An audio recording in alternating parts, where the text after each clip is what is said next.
Hey everyone, so in last week's video, we briefly covered the topic of the Thunderbird and its history with Tsurumi Island. In that particular video, I briefly talk about the murals and paintings that we find amongst the ruins on this mysterious island. During my research for the Thunderbird video, I quickly realized that the murals themselves were going to be a huge topic in and of itself, so here we are with the video breaking down what the murals say and the implications that they have on the overall Genshin narrative. As with my Thunderbird lore video, if you haven't played through the quest or are new to the game, there will be spoilers, so you may want to click away if that's the case. Without further ado, let's get into it.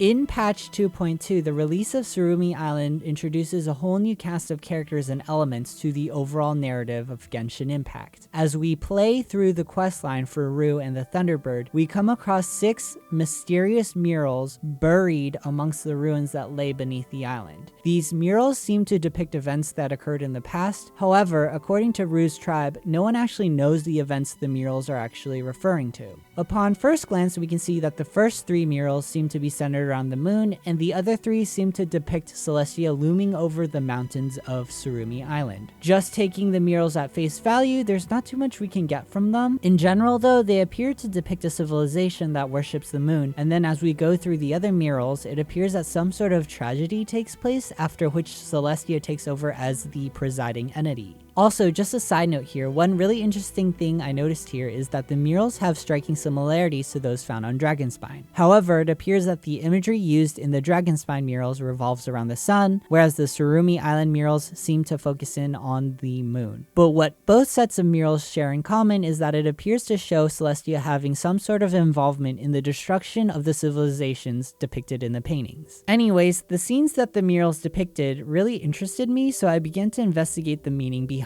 them. One thing that I noticed was that there was some sort of runic text that was present on all of the murals. As I looked into this more, I found out that the runes actually corresponded with letters of the alphabet, which I thought was pretty cool since I had no idea that was the case. When I found this out, I did my best to translate the text, but seeing as I'm not familiar with Latin, coupled with the fact that some of the runes were obscured, I hit a wall with translating. But thanks to several Reddit threads, which I will link down below, I was able to find out what the murals were saying. So the first murals I took a close look at were the ones with the imagery surrounding the moon. Now before I start reading off the translations, I just want to say again, I don't know Latin, so I'll be reading off the English translations, but I'll leave text on the screen with the original Latin. So here are the translations as follows. The first mural can be roughly translated as, "We chaste boys and girls are under the tutelage of the moon." The second mural can be roughly translated as, "Chaste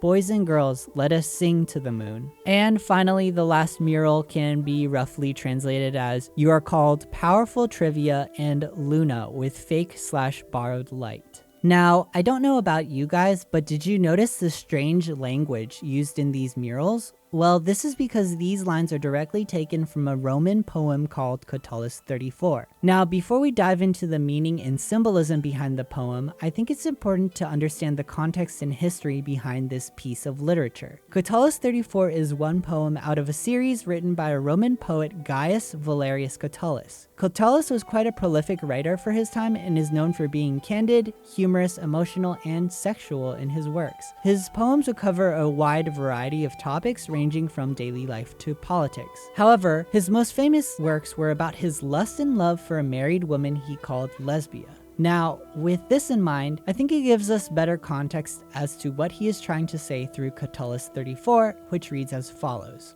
"We, chaste girls and boys, are under the tutelage of Diana. Chaste boys and girls, let us sing to Diana. O daughter of Leto, great offspring of greatest Jove, your mother bore you near the Delian olive tree, so you might be mistress of the mountains, and of the growing woods, and of the secluded woodland glades, and of the sounding rivers. You are called Lucina Juno, by women in the pains of childbirth. You are called Powerful Trivia, and you are called Luna by your borrowed light. You, goddess, in your monthly course, marking off the journey of the year, you fill up the rural hut of the farmer with good crops. By whatever name pleases you, may you be hallowed, and as you have been accustomed to before, may you preserve the offspring of Romulus with good aid." While on the surface, Catullus 34 appears to be a hymn honoring Diana, in reality, Catullus is trying to describe the beauty of Lesbia by comparing her to the goddess Diana. Throughout the poem, Catullus uses pretty sexual imagery of nature to describe the theme of fertility in his poem. He talks about flowing rivers, bountiful harvests, secluded glades.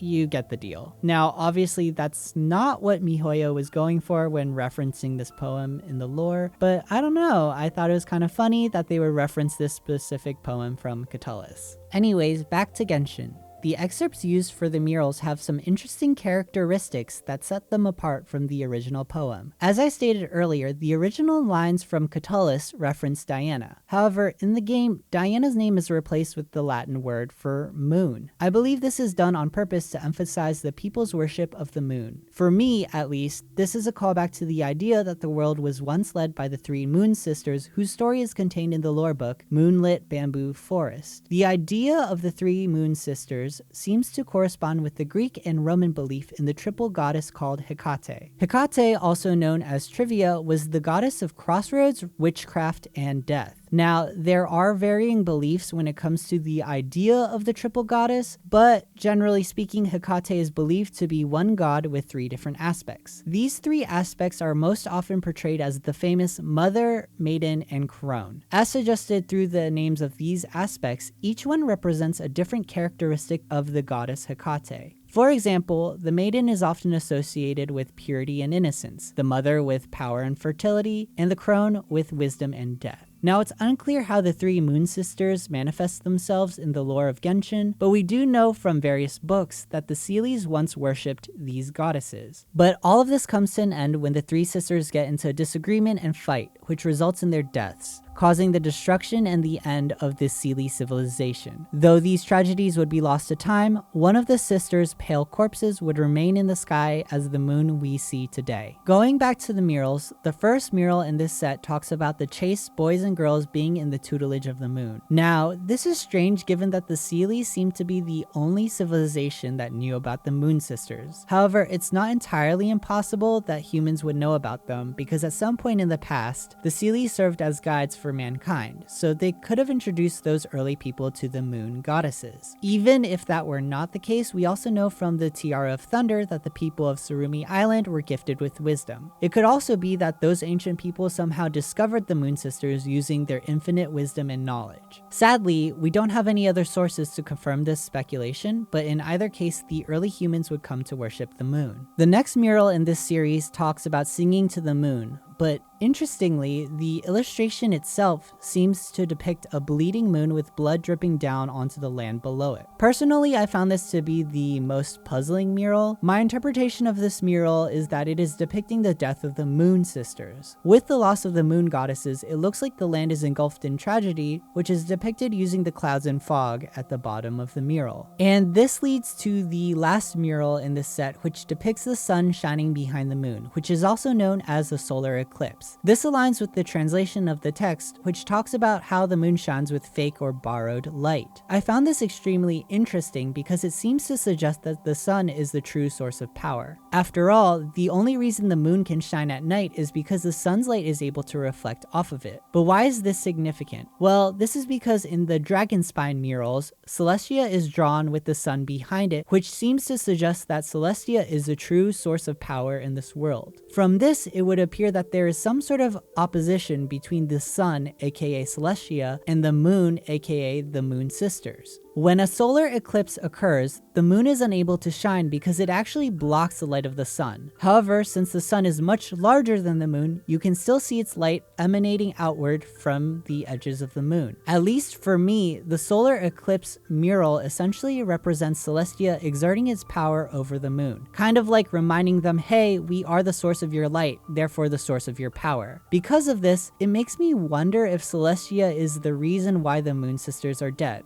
Again, this is just some speculation on my end as to what is going on here. With the lunar murals translated, we can now move on to the three murals showing Tsurumi Island and Celestia. And they can be roughly translated as, wisdom is hidden in the stars, heaven is not to be watched or challenged, and here silently lay the smoldering remains. The translations here provide interesting insights into the lore of Genshin Impact. First of all, the line referring to the secrets hidden in the stars seems to reference the events of the Unreconciled Stars event. In that questline, the Traveler and Scaramouche come across fallen stars that reveal the past history of Teyvat. However, it is revealed by Scaramouche that the stars and the sky are all a lie. What this means we can only guess, but it seems like there are secrets that Celestia is trying to hide from humanity. Though currently, the only people aware of this grand conspiracy are the Archons and Scaramouche. I'm sure that in the coming patches, as we pursue Scaramouche, those secrets and lies that were discovered will be revealed to us. The next mural, which provides a warning against challenging the divine, seems to directly reference the lore entry of the Tiara of Thunder, which reads as follows. They say that once upon a time, the people of the land could hear revelations from the heavens directly. Then, the envoys of the gods would walk among benighted humanity, and the waters ran dry as thunder first pierced the skies. People enjoyed untold wisdom, and that wisdom was their boon. Their prosperity brought pride and ambition and the mind to question. So they questioned the heavens' authority and schemed to enter the garden of the gods. And though they had promised the people divine love, prosperity, and wisdom,